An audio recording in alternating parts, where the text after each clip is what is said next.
Welcome back. Welcome back to the Sideline Speaks with myself, Brittany Jones, alongside Jason Collins and Kevin Walker. All right, guys, let's get right into it. I seen this not that long ago, probably a few days ago, and they were saying basically who had the greatest rookie NBA rookie season in the history of the NBA. And they said Michael Jordan had the greatest rookie season ever. So I want to bring up his stats and I want to ask you guys if you agree or do you think it was another player or not?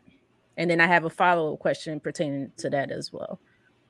All right, so these are his current rookie. This was his rookie stats. As you can see, it says Michael Jordan had the greatest rookie season of all time. He had 28.2 points per game, 6.5 rebounds, 5.9 assists, 2.4 steals, shot over 50% from the field, all-star selection, rookie of the year, so forth. So do you think he had the greatest rookie season of all time? Jay, I'm going to come to you first on this one. Yeah, Britt, I don't see how you could pick anyone else for this. I mean, looking at the numbers, number one, I don't think anyone's going to have as complete a set of numbers as that. And don't overlook those 2.4 steals. You know what I mean? Like that tells you that this man was doing it on both ends of the floor. You know, a lot of times Jordan had been criticized for not passing the ball, but to average just under 6 assists in his rookie season, that tells a bit of a different story. And to do it all on a really bad team when everyone was focused on him and to still shoot over 50% from the floor. I mean, I mean, to me, I didn't even realize, as much as a Jordan fan I am, I didn't realize that his numbers were this good. So I think when you look at all this and then the flair, the impact, the fanfare that he brought with him, I just don't think there's anyone else that could compare to this season that Mike put together. K-Walk, now take your MJ bias because I know K-Walk, you are a true, and like out of all three of us, K-Walk is a MJ fan to the core. But do you think he had the greatest rookie season of all time?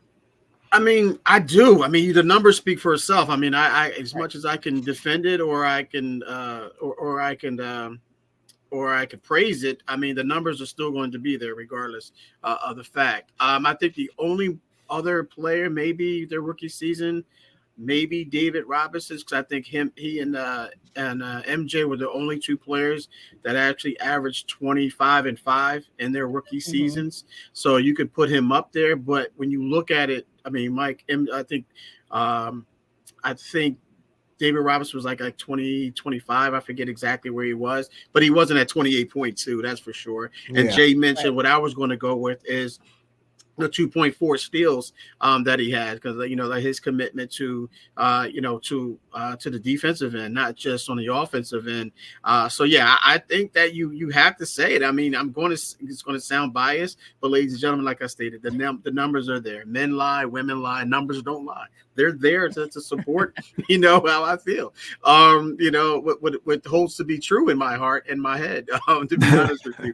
But nonetheless, yeah, I think MJ is that guy, and then he goes on to win Defensive Player of the Year, and I think he goes on to average over 30 points for his career. So he just got better. So yeah, I think that you have to put it up there, and then the only person that you could probably put in there is David Robinson from a complete stat standpoint. Obviously, I don't know who else averaged. I don't know if anyone averaged 30 points. You could go back to Wilt. Yeah, I think Wilt. Yeah, I was going to say, I wonder what Wilt's numbers look like. Maybe Wilt and Kareem. I don't know if Kareem did it his rookie year, but I know Wilt was up there. I think Wilt, I don't know what his numbers were, but I'm pretty sure they're far beyond that. But other than that, I don't think you compare anyone their rookie season to MJ's. So K-Walk, it's funny you said it because I have some of those numbers here. Okay. So Wilt Chamberlain, his rookie year, 37.6 points per game. Okay. 27 rebounds per game, 2.3 assists per game. Jeez. He won MVP, Rookie of the Year, All NBA, and All-Star. He was an All-Star selection. We're just going to take Wilt out of it because that might be just that's not fair. All right. So we're going to go to Kareem. Kareem might be a little bit more fair. And I'm reading this because I want to see if this made potentially change your mind, right? So Kareem was 28.8 points per game, 14.5 rebounds per game, 4.1 assists. He won Okay. Rookie of the Year, got an all NBA selection, all defense selection, and of course he made it to the All-Star game. He Yeah. was picked as an All-Star that year. Hmm. Does Kareem potentially change your mind? Because mind you, he was a rookie and Yeah. 69-70. Who you going with? Potentially. No, I'm just saying, could that potentially sway your Oh, decision?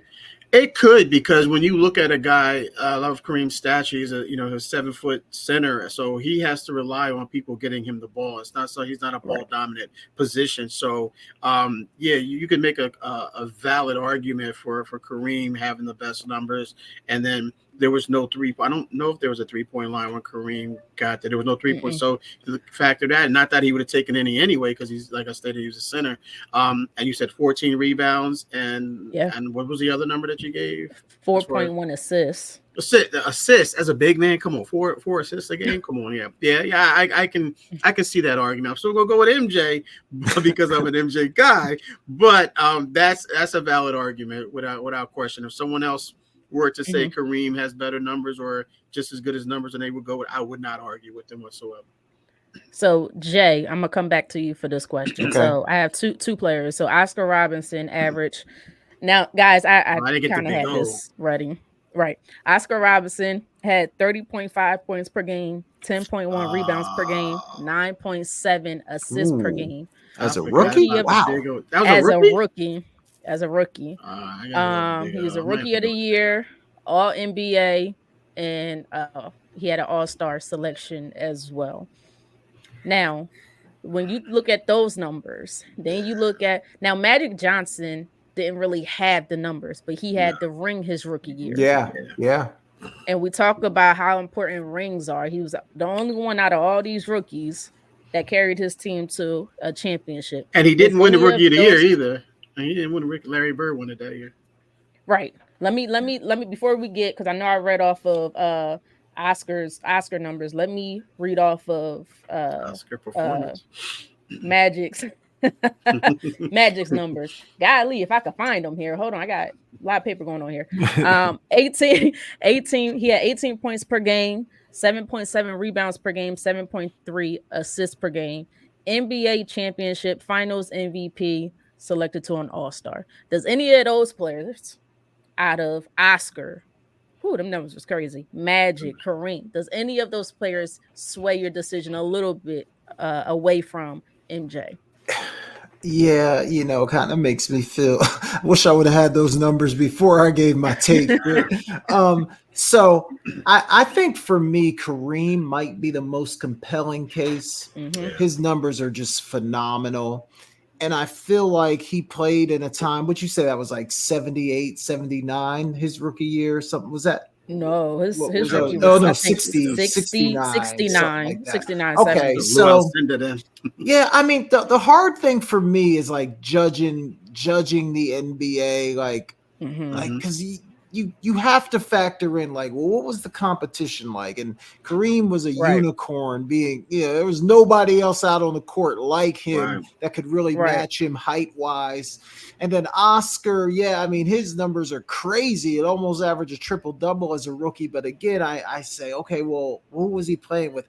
For me, Jordan is just in that sweet spot of the NBA was in a good place. I think the competition was good. It was incredibly difficult and physical to play in that era.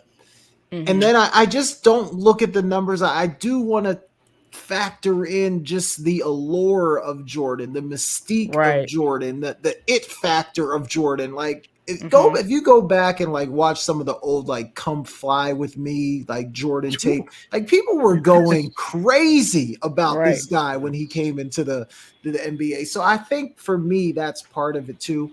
But Britt, honestly, it's if I'm just being honest, it would be hard for me not to say Kareem, because those numbers you laid out for Kareem are incredible, and the numbers you laid out for Oscar are better than Jordan's as well. So it'd be hard to say it's not one of those two guys. I don't care what era you are in. Oscar's numbers. Yeah, they're 30 crazy. something points per game. Like that, he averaged almost a triple double, 30, 10, and 9.7, almost Yeah. 10.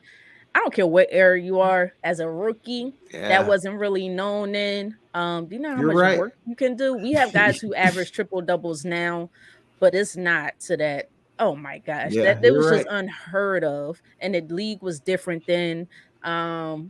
I still think back then they probably had a little bit more physicality than what they do right now. My goodness, it's horrible now. Well, I'm just kidding. But I got to give Oscar, I got to give the big O his credit. Yeah. But I think I might be with you, Jay. That MJ is, it's much more than just the numbers. Yeah. It's everything else that came with it. And so with that, I may have to agree with you guys this time. No, I'm just kidding. Hey, All Jay, right. and speaking of that Come Fly With Me video, I used to Yep. watch that every time before I Me went too. to Wood Park. Every time I used to go to the E. Every time I used to go to the E. I had to watch it twice when I went to the E because it was just a different competition than the E. Yeah. But that's something inside Yeah. joke, ladies and gentlemen. But the E and Wood Park were two totally different parks, but nonetheless, it was something that I watched to get me going, man. It was really Yeah, like, for check it out if sure. you haven't. Me too. Jump Me in. too. For me, you know, it was actually a commercial, y'all. It was my favorite commercial as a kid. It was that daggone Gatorade commercial. Gatorade commercial. Sometimes with I agree. MJ. Yeah. No, with MJ and Mia Hamm. Anything he could do, I could do better. Oh, yeah. Okay. Yeah. Because look, Mia Hamm at the time was one of my favorite female athletes. MJ was one of my favorite male athletes at that time, and they was just going at it. I thought that was the best Yeah. commercial as a kid. Yeah, that was good. I have good. another topic before we move on. And this has come up recently. Jay, I'm sorry, we might have to go a little bit overtime today, if that's okay. No, you're good. You're good. But this is an old video. It's probably about 6 months old, but it has actually came back and been starting to get talked about a little bit more. And it's been questioning Michael Jordan's defense. So still dealing with Michael Jordan. So I'm going to play the video, K-Walk, before I ask for your response, because I already know how you are. Again, so this was Rasheed Wallace, which is a Philly native, although he's a Chiefs fan, so I don't know how much I'm willing to claim him. But this was Rasheed Wallace talking about Michael Jordan's defense. Is Gary come up now? Okay, wait a minute. It's not Gary come up now. It decided it didn't want to come up. Let's try this again. You know how this goes. Round 2. Here it comes. In my opinion, you know, Mike wasn't all that good of a defender. Mike who? Jordan. Defensive player of the year. Man, all that was 10 times. I think it was 10 all defensive teams. That Michael Jordan. All that's, you know what all that is, dog. What is it? I'm talking about being out there. I seen this motherfucker get his ass bust where he couldn't stop a motherfucker. Yes, Mike fouled too, but no, they're not gonna call the shit because the refs want to eat his dick all day. Oh no, I'm not gonna call that on Mike. But down the other end, oh, you fouled Mike. Yeah, Mike. Hey, Mike, my guy, go to the line, shoot. I seen Mike get his ass ate up before. Oh, against J.R. Ryder. Probably against Clyde Drexler. Shit, don't forget the early Joe Dumars. You know what I'm saying? It was again, it's part of the game. Right. Nobody is perfect. We all got, you know what I'm saying, our nemesis with this game. But look at the matchups he had with Dominique Wilkins. Dominique going right back at his ass. He couldn't stop Dominique with shit. Now, I'm not saying Dominique was stopping him. You know? Right, I'm not saying that he didn't play defense. I'm just saying that, to me, his defense wasn't as high as most other cats at that time, or of course they put him on a lot of defensive teams because he might be playing weak side defense, but that's not really doing nothing. You playing the passing lane. All that take is a pump fake, you gonna bite, and I can hit your man back. He don't bite though, he first team. So they say. I feel like, I mean, there's probably something definitely to his popularity helping there, but I do think no shit. He was fucking defending though. I again. Like at a high level though. As I said, I'm not saying he didn't play defense, but I don't know if that defense was worthy enough. Maybe they were looking at his offense being defense, getting guys in foul trouble who's guarding him. And some people look at that as playing good defense because now you're out the game while I'm still in here. In my book, Mike ain't the GOAT. And that's just in my book. And I could be a little biased because I'm a big man. I'm 7 feet, and I'm going with Kareem. All right, guys, you heard what he said. Point blank period. Do you agree or disagree with what he said? And the reason why, again, I'm bringing this back up because the conversations are starting once again. You know, MJ, it never stops. Conversations repeat itself. So, K-Walk, I'm gonna save you last because you just Jay, what's your thoughts on this? So the last part he said, like in terms of Kareem is his goat. Okay, like if you have Kareem as your goat, oh, that's fine. Like he's definitely in the conversation. He's not my goat, but I could understand if somebody wanted to make that argument. Everything else that he said, I think it's stupid. I really do. Like I think it's stupid. You can always go back and find video of anyone like like getting beat on a play. You know what I mean? Like that's not an indicator because maybe someone had a good night against you or there was a guy that gave you problems that all of a sudden, oh, now you're not a great defender. I think you got to look at the totality of the evidence, right? Night in and night out. This is a guy who if either guarded the best player on the other team, or if Pippen was it, or the second best player on the team every night. And again, I think the numbers tell the story. So could his popularity had played into some of the voting? Of course it could have. I do agree with that. But to say I don't think he was a great defender, I just think that's stupid. And who are all these guys that were better defenders than him? He said there were a lot of other guys that defended better than he did. Well, who are they? Because I can't think of them. Like who in that era? Joe Dumars was known for his defense, yes, but who are all these guys that were the great defenders of that era that should have been on first team defense over Jordan? So I think it's stupid. I really do. And he said at the end he might be a little biased. I think that's the take there. He's might be a little biased. I think for me, I'm with you, Jay, as far as I don't think every single player every single night plays this superb, outstanding defense throughout the entire course of the game, especially when you have to put so much effort as an MJ did on the offensive side of the ball. But I think the key here, which made him great, especially on the defensive side of the ball, is not necessarily what you do in the first quarter or whenever. It's that one or two big time defensive moments that your team needed. And Michael Jordan was not scared of those moments. He not only wasn't scared of those moments, he capitalized on those moments. When that team needed a steal, guess who went and got a steal? When that team needed a stop, guess who D'd up out of everybody else, maybe outside of Scottie Pippen, and got that stop that was needed. I think Michael Jordan, just his overall presence on both sides of the court, especially the defensive side, is what catapults him above a lot of other players. You know, I know you had other great defensive players as well, but it was just something about Michael Jordan's will. And you know what? I'm getting it done. I'm the guy that's getting it done, and nobody else is going to take this moment from me. I'm going to get this moment to help my team. But K-Walk, I want to come to you last because I know how you can be. What's your thoughts on what he said? Nah, I'm not probably won't say it as eloquently as you guys put it, but nonetheless, I think I'll get my point across. Yeah, I mean, you were talking about Rasheed Wallace. I wanted to immediately give him a technical foul because that's, he's known for that. He's known for getting technical fouls, man. I also I was looking for a shot at the table and see what kind of, beverage he had on it, because he seemed a little, I ain't gonna say under the influence, but he seemed a little under the influence to me.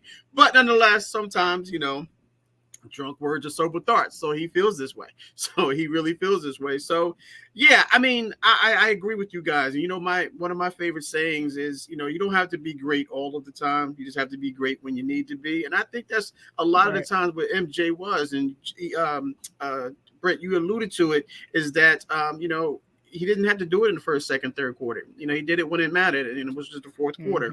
We all know, we always say MJ in the fourth, game 6. We always say that's when it's crunch. That's what he's known for. So yeah, he alluded to it, that he mentioned it, not alluded to it, he mentioned it, that he could be biased because Kareem's his GOAT. I don't know what that had to do with the defensive conversation, but nonetheless, he talked about guys, and he wasn't talking about, some scrubs out there that was, giving MJ the business. Right. He was talking about Clyde Drexler. He was talking about Joe Dumars, J.R. Ryder. J.R. Ryder was, Right. He could score. He could score the he ball. was a bad Yep. man. He was a bad man. So yeah, he probably saw that on one night and then took it from there. But overall, the numbers speak for himself. You can go back and look. I don't know, highlights are going to be highlights. You can go out there and watch games, including the games that he mentioned against the players that he mentioned in those particular games, and then see overall what grade would you give him at the end of the day as far as on the defensive end. I guarantee he'll come out with at least a B plus or B minus or whatever the case may be. But yeah, I mean, I get it. He mentioned it was biased, but MJ is a defensive guy. He's been 10 straight years on the first team all defense, defensive player of the year. I don't think that his offense had anything to do with his defense. He still had to go out there and do it regardless. He just didn't stand out there and take charges all day long and block shots from the backside. He did it one-on-one, without any help. So yeah, I mean, I understand where he's coming from. At the same time, I disagree. And again, I brought this back up because this conversation is coming back around. The video is old, but the conversation is starting to come back around. So I was curious what you guys thought about this situation. But if we know MJ studied film. He studied guys' tendencies. He understood that this man can't go left. I'm gonna force him left. Mm-hmm. This man, when I remember when he broke down the film to LeBron James.